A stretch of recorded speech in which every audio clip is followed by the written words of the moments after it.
Welcome to another video in this series where we're going to hook up our Laravel backend with Angular 2 or Vue.js as the frontend. Now, in the last video of the series, we finished hooking up our Angular 2 frontend. So we were able to basically create a new quote, submit that, and that would then be saved on the server on the Laravel backend. So if we reload here, or we don't even need to reload, if we click get quotes, I should say, we can now load this quote and we can also edit it and save those changes to the server. As you can see, if I reload and get the quotes again, that persists. So this is working with the Angular 2 frontend. Now we finished building this. The goal in this video and the next video is to build the same with the Vue.js framework serving our frontend here, or creating our frontend here. So let's dive into this.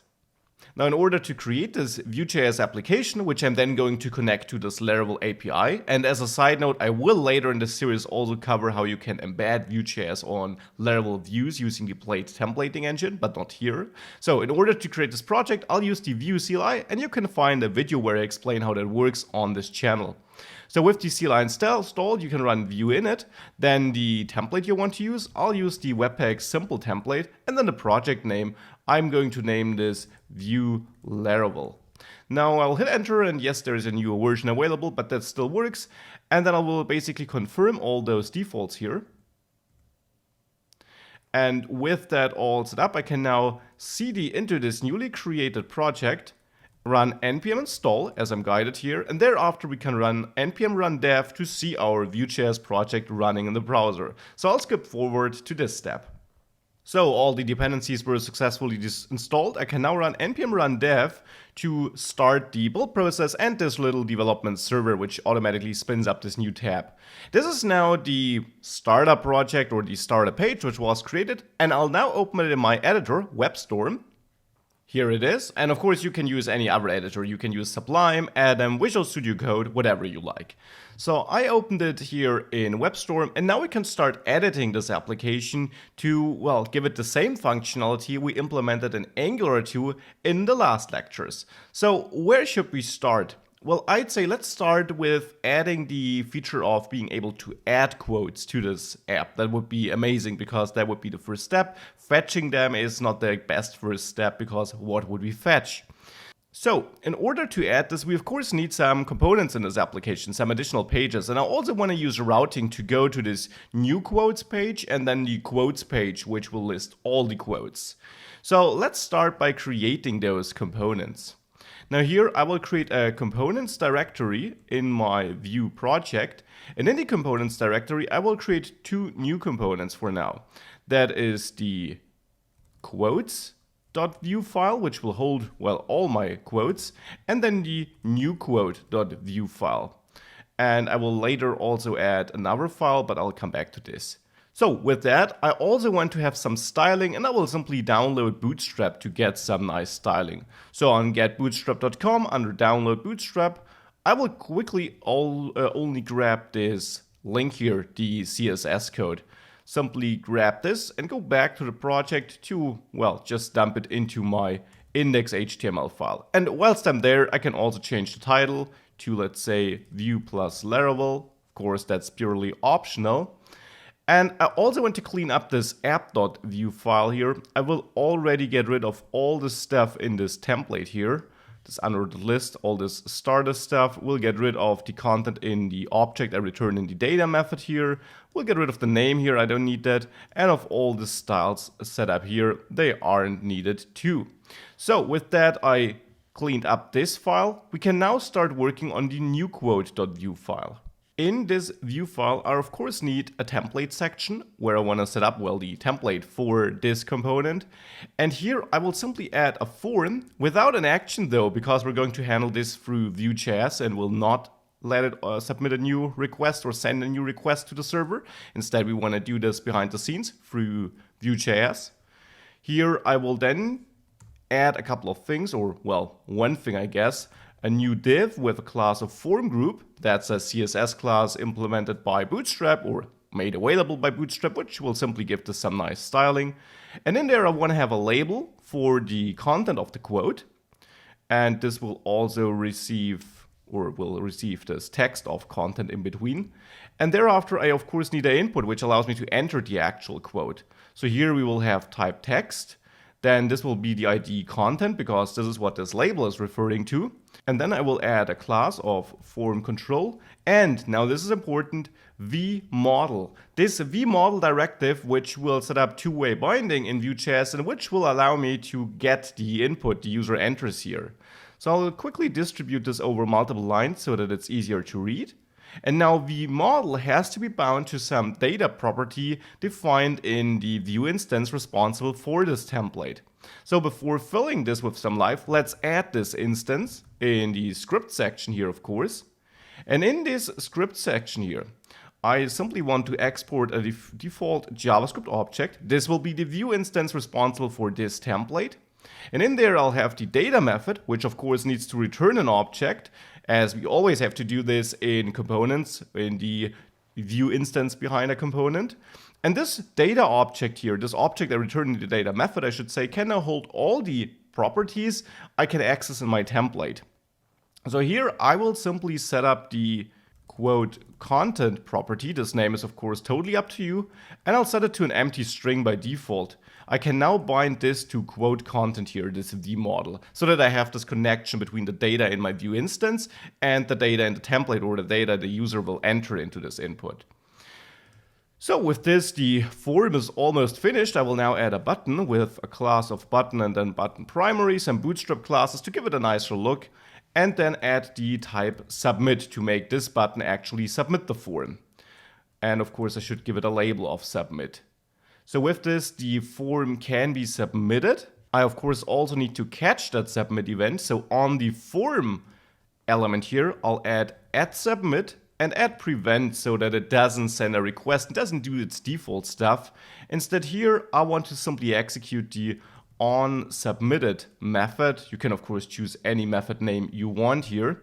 And I will add this here in my Vue instance under methods, which is a JavaScript object, of course. And here I will set up the onSubmitted method like this. So this will get executed whenever this submit button here is pressed, so whenever this form is submitted. This is therefore the part where I want to reach out to, well, my backend, to Laravel, and send that quote content we have here. Now we could also add some validation here. I'm not going to do it here. I didn't do it on the Angular 2 example too. You can of course try to add some validation for Vue.js. As a side note, validation is not baked into the framework, but there are great third-party packages available like vValidate, which you might have a look at if you need form validation. I actually might create a video about this too now that I think about it. Anyways, so now we can submit it. The next part is to be able to send a HTTP request with our quote data to our Laravel backend so that we can actually store the data in the database there. So let's work on this next. Now, submitting HTTP requests in a Vue.js instance is actually not baked into Vue.js. There is no HTTP service as it is the case for Angular 2. Therefore, we can add any HTTP service, any HTTP or Ajax third-party package we want. Now, choices would be Vue Resource, which used to be an officially supported package but isn't anymore, but it's still a great package to add, or very popular too, Axios, which is not related to Vue.js in any way, but again, you can drop in any, well, Ajax package you want to use. So I'll use Axios here. I hope I did pronounce this correctly, Axios, whatever. And we find the instruction on how to add it on the official GitHub page, which you can simply find by Googling for Axios. So here, npm install Axios is the first step, so let's quickly do this. I'll open up the terminal and run npm install Axios with the save flag to also create an entry in the package.json file. And now that it was installed here on my on my project, I can start using it. And on this GitHub page, we can also find the code we need to run, Axios post. Now, of course, we need to get Axios, so I need to add an import here in the new quote component. Simply name it Axios from this package. This name here is totally up to you. It will simply import all the content from this package. And then on submitted, I can therefore then run Axios post. And here we need to insert the URL. And that URL is the same URL as in the Angular 2 section or in the Angular 2 lecture, it's HTTP and then or generally the path to your Laravel backend, wherever this runs on your local machine, might be localhost, whatever address, something like this. I assigned an alias, so therefore for me it's Laravel ng2-vue.dev and then /API/quote is the path we set up on our backend where we should send the quotes to. The second argument for the post method then is the actual data we want to send, so the post here. So this should actually be a JavaScript object where we have a content property, which is our quote content here. And I'll simply wrap this into a new line so that it is easier to read or to see. So that's the second argument to the post method. Again, this follows the same structure we used in the Angular 2 lectures or videos in this series, and this of course follows the structure we impose from our backend or by our backend, where we expect data to arrive in this format, to have a content property which then holds the actual content. And if you're not sure about this, definitely go back at the videos in this series where we set up the backend, where this is shown. So with this, we're sending the data, we're sending this post request. Now we can also chain a then method, because Axios will actually give us back a promise to listen to any response we might get. And let's simply log that response to the console. I'll also react to any error we might get, so I'll add a catch method where I could receive an error, which I will then also log to the console just to be able to debug this. So with all this out of the way, I should restart or rerun my process here, npm run dev, and we won't see anything, to be honest, because, well, I cleared my app.vue file, I added my new component, but we're not using this component, so let's use it. For this, I will go to my app.vue file and I will add it as a local component. You could, of course, also set it up globally in your project. Here, again, I'll use a local one. So I'll import this component, I'll name it new quote, from /components new quote.vue file, add this import, and then in my Vue instance here, I'll add the components property, which allows me to register local components. And here you set up any selector you want to use, like app new quote, for example, and then assign new quote as a value to the selector. And this now allows us to use this app new quote selector in our application. So if we now save this and we have a look at this application, this now looks better. We do have this new quote input.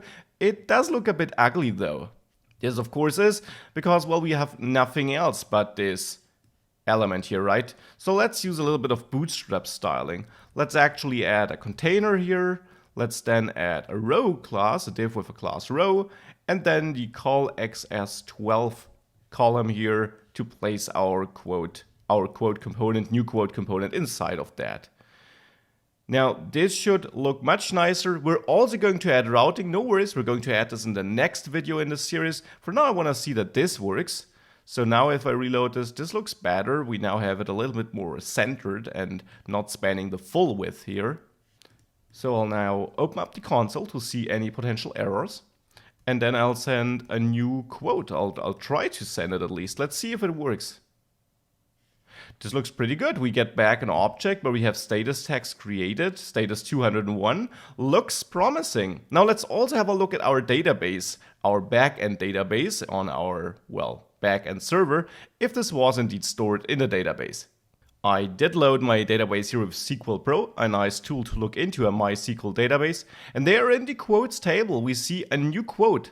The first quote here is the one created through Angular 2, but this is the quote created through Vue.js. So now we have both clients being able to work with that. And actually, let me start the Angular 2 project we created. I'm doing this on another screen so that I'm able to have a look at my running Angular 2 app here at localhost 4200 once this stops or finishes building the project. Now if we click get quotes, we should also get the quote we created in our Vue app. And we do, here, the second quote. So this is working great. We are able to create quotes in our Vue.js client It was super simple to set up since we did most of the heavy lifting in the previous videos, enabled cores and so on. So this was really easy to do. The next step in the next video is to add routing, to also have a page with all quotes, and to enable ourselves to fetch quotes in the VUE app too, so that we don't constantly have to do this in the Angular 2 application. We'll work on this in the next video in this series. See you there. Bye.